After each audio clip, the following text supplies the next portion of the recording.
Our fireside chat.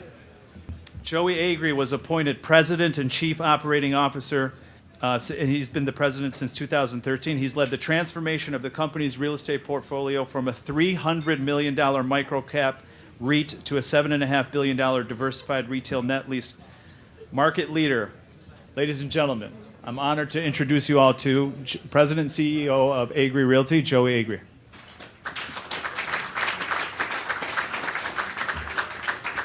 So, what's the latest and greatest at Agri Realty? The latest and greatest. Well, just got back from 2 days at the REIT conference in New York, hearing about all the sentiments across Wall Street. It's been an eventful couple weeks for us at Agri. Last week we raised approximately $500 million in common equity, bringing our total outstanding hedged capital to over $1.1 billion, including about $800 million in equity, and then $300 million in forward-starting swaps. All the while, down the street here, we continue to work on our new headquarters, which we're very excited about. And we raised our acquisition guidance for 2022 to a midpoint of $1.5 billion. So a lot going on always. Those are some of the highlights. Yeah, let's talk about the state of retail, brick and mortar versus online, and what you forecast and what you're advising your investors and what you guys are attacking the market with. Well, I think we're seeing a post-COVID normalization of sales. Number one, we saw everyone's experience with brick and mortar shut down for a protracted period of time. We saw COVID surge sales, oddities, everything from sporting goods to home furnishings, office supplies, computers, electronics. Today, we're starting to see a normalization of those sales, still 30% above pre-pandemic levels. That said, we're starting to see a normalization for brick and mortar. I think the real story for the next, let's call it 7 to 10 years, is going to be the true rationalization of industrial distribution space with brick and mortar locations for a true omni-channel future. So all the retailers that we work with, our largest tenant is Walmart, the Walmarts, Dollar Generals of the world, Best Buys. They're all working different modalities, trying to figure out how to distribute efficiently and economically profitable and drive EBITDA, how to distribute goods, primarily goods, to consumers today in a true omni-channel world. So we saw the pendulum swing. You may recall several years ago, the Wall Street Journal, 3 weeks in a row, Amazon's going to kill pharmacy. Amazon was going to kill grocery. Amazon was going to kill auto parts. That was all, excuse my French, a bunch of bullshit. So what we're seeing today is Amazon opening stores, obviously the Amazon Fresh concept, now the Amazon Fashion concept, the first one in California. What we're seeing now is that retailers have realized that e-commerce distribution from macro fulfillment only doesn't work without autonomous vehicles with rising labor costs and rising fuel costs. It didn't work before all of that. But today, making money online is today the paradox for retailers. How do you make money online when 40% of goods that are ordered online are returned? Just ask my wife. It's probably 70%, but they are returned. And so that's what we're seeing today, and that is the future. This takes billions of dollars investments for the largest retailers in the world. I've been down to Bentonville and seen Walmart's micro-fulfillment towers, which they're bolting onto stores. I've seen the Ocado Kroger facilities. They're all experimenting with these extremely expensive modalities to actually have a comprehensive omni-channel platform. So for those of us that are hearing omni-channel, maybe for the first time, there's some younger developers in the room. When you say omni-channel, can you elaborate a little bit more? Yeah, before the internet, we had brick and mortar. You went to the mall, you went to one side, to J.C. Penney or Hudson's or Macy's, and you walked half a mile to the other side of the mall, and you price checked at another department store, then you walked your ass half a mile back. It was cheaper. Well, today we have an iPhone and we have Amazon. You can see the price of any good or service like that. So today, brick and mortar is one piece to a whole omni-channel experience. So that includes in-store shopping, same-day deliveries, half-hour deliveries, which are demanded in many urban areas, buy online, pick up in store, click and collect, exterior lockers. We're seeing retailers like Best Buy add exterior lockers to their stores, micro-fulfillment out of stores, macro-fulfillment for large distribution, automated distribution facilities. All of these are all different components of a true omni-channel future for retailers. The problem is making money. And so it's extremely expensive. We're in a price-competitive world today. again, you can see the price of anything competitively within 10 seconds on your iPhone. And so today, retailers have to navigate that. And how are you seeing the pandemic shifts? Are they currently holding up? Are you seeing any significant changes? What are you guys looking forward to most? Well, I'd say we're seeing the deleverage of a lot of the pandemic area surge sales, or arena surge sales. So obviously talked about some of the sectors we saw surges, grocery, massive surges. People weren't eating out. We saw a lot of pent-up consumer demand. Truly, today we're seeing a deleveraging also from fashion post those surge sales. So it's a very mixed consumer. If you looked at any of the prints in the last 2 weeks during earnings seasons, from Walmart, Dollar General, Lowe's, Target dropping the knife twice, it's a very mixed bag for consumers. It's a confused macro environment for retailers. And so we're seeing a normalization in a very, frankly, in an abnormal world today. The world is truly abnormal. I mean, you've got every corner of America covered, properties in every state that we have here, more than 1,500 properties. What is your investment strategy? So we start with, when I launched our acquisition platform in 2010, we started with two things. One, we were going to be we were focused on e-commerce resistant industries and the leaders within those respective industries. E-commerce resistance today is a misnomer. Very few things are e-commerce resistant.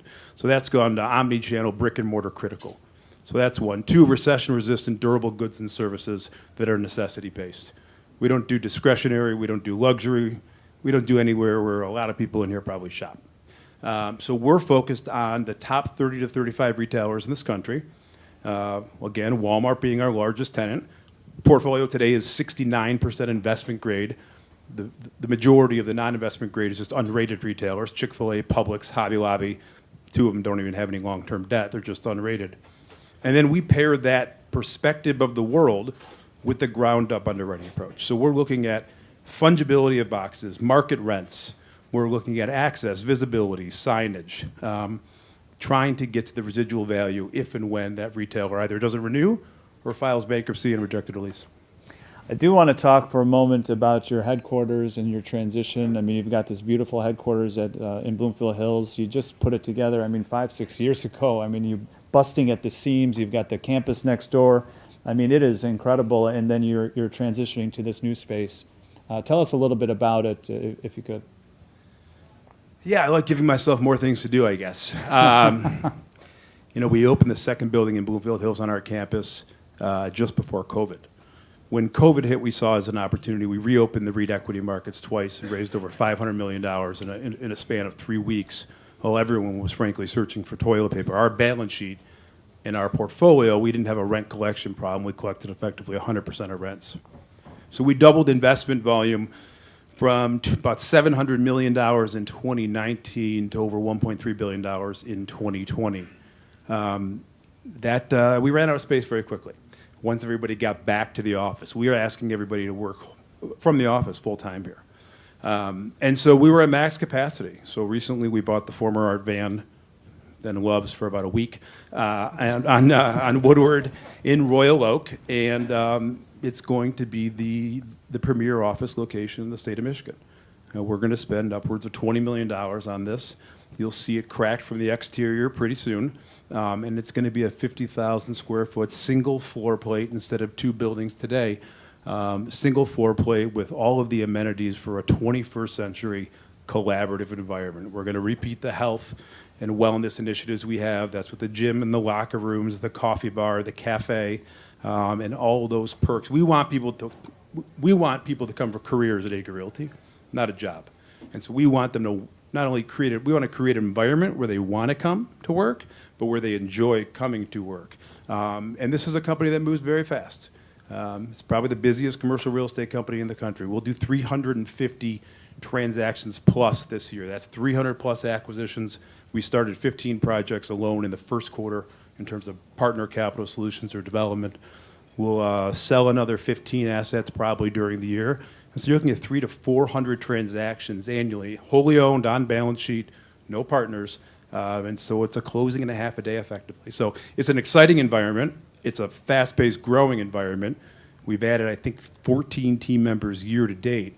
And now we got to move again. How are you able to win the talent war that we have in this state? I mean, there's only so much. It seems like people are slowly coming back to the state, but how is Agri Realty focused on talent, people, culture? Well, the first thing is I wouldn't frame it as a war, right? I think it's a competition. You can't force people to do anything that they don't want to do in an age of full mobility in a LinkedIn world. And so all we can do, led by our VP of People and Culture, our EVP, Nicole Witteveen, and her team, is foster the best environment for people to have a thriving career, providing vertical and horizontal mobility across the organization at a growing, dynamic, and fast-paced company, and then create, again, that office environment where they want to actually come to work. And so we've recently launched our rotational program where we take high-performing, generally younger people, younger career professionals, and move them around to different areas of the business, from our transaction team to acquisitions to development to asset management. We've launched ADC University, where we're teaching basic management skills. I think the biggest mistake I've seen in real estate is companies generally, trust me, we did this ourselves, they promote when people are good at a tactical skill. A really good accountant, a really good lawyer, someone who's really good at analyzing or underwriting acquisitions. And then they promote them and make them a manager.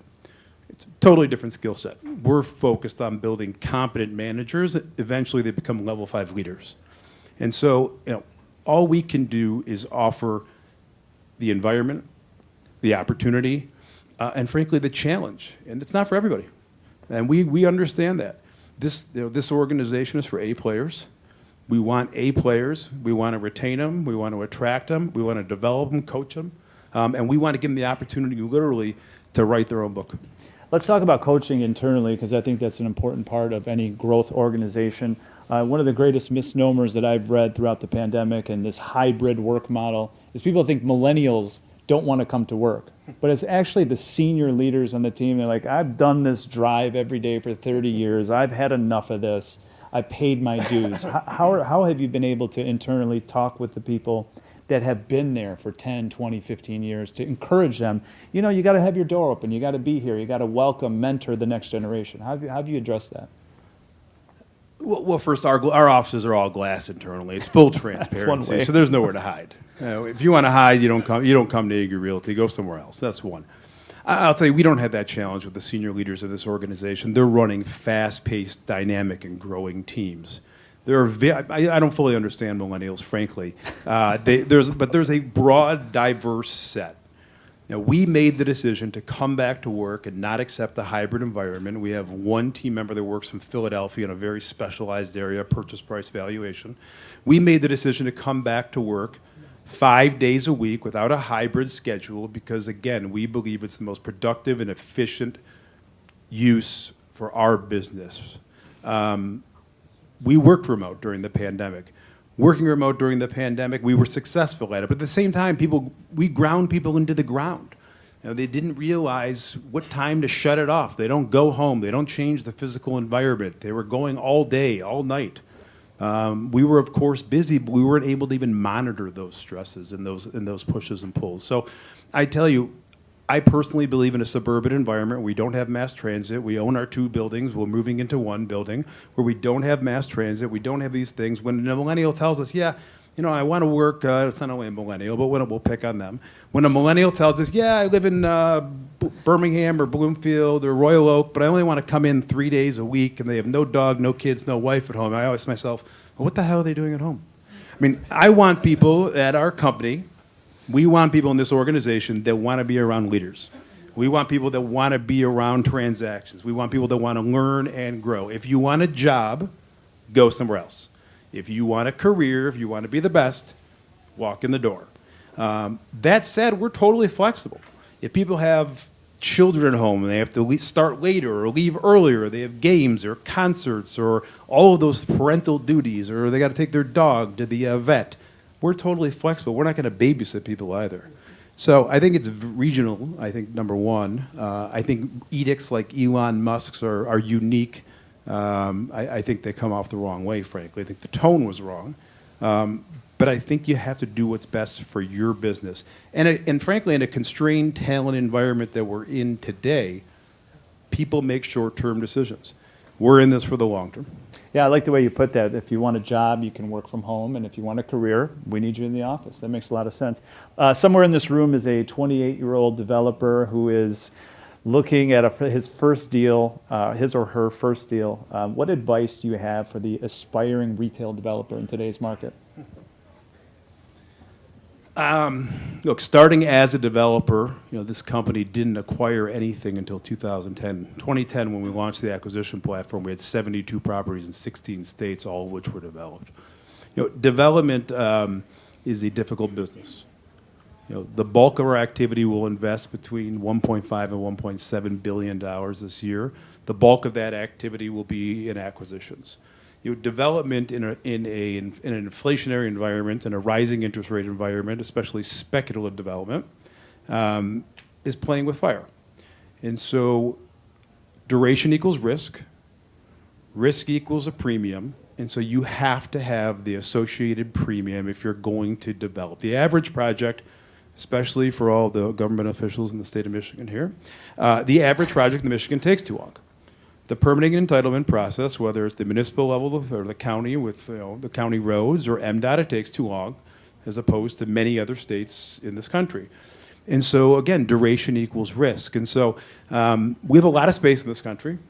We have too much industrial space. That's overbuilt now. We're going to see that pull back. We have too much retail space, more than double what Canada has, more than 4 times what Western Europe has, 24 square feet per capita. Asia is about 1.5. And so we're going to see a normalization of that space. Now, there's always product that's going functionally obsolete. There's always areas to expand or redevelopment opportunities. But development is all about risk mitigation at the end of the day. If you try to play in any business and you try to hit home runs, you're going to strike out. Our business is very simple. I tell everybody, we use probably too many sports analogies. We're singles and doubles hitters. I think I hit 1 home run maybe in my entire career, $6 billion in transactions later, a few triples, but we don't strike out. And that's the key. And so if you swing for the fences, be ready to come up with air. And so my suggestion, my recommendation to developers or real estate practitioners in their career is don't swing for the fences. 1 bad project takes down 3 good projects. We've all seen them happen. A lot of them, frankly, within about a 2-block radius of this hotel right here. Very good. Well, ladies and gentlemen, it's an honor to introduce you to Joey Agri today. Thank you very much for your time. Thanks for having me. And wisdom and advice.